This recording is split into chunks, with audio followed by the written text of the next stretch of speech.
to 20 car. The 2025 BMW i7 M70 Unofficial Concept isn't just a luxury EV, it's a rolling symphony of tech, speed, and electrified muscle dressed in a tuxedo. The design?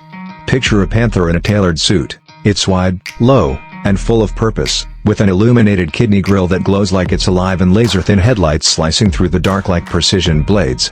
Side profile? Pure poetry on four wheels. Open the door, and you're stepping into the future. The dashboard? A 38-inch curved OLED that flows like glass water, paired with a crystal gear selector and ambient lighting that dances with your mood. There's even a retractable 8K theater screen for rear passengers. Seats? Wrapped in vegan leather so soft you'd swear it was made from clouds. Underneath the Elegance is raw electric chaos, two high-performance motors pumping out 750 horsepower and instant torque like a punch from Zeus himself. The i7 M70 Concept launches from 0 to 100 km height in 3.2 seconds, silent and savage. Rivals?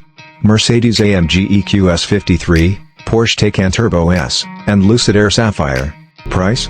Estimated around $200,000. Maintenance is chill, fewer moving parts, but battery service isn't cheap. Insurance? High. Depreciation? Mild. It's a tech-forward flagship. Driving it feels like commanding a private spaceship. Smooth, powerful, whisper quiet, but with that classic M Sport bite when you floor it. Pros: futuristic design, blistering speed, ultra-premium tech. Cons: hefty price, less thrilling than gas-powered M beasts. This isn't just a BMW, it's electrified luxury with a dark side, made to own the night and redefine power.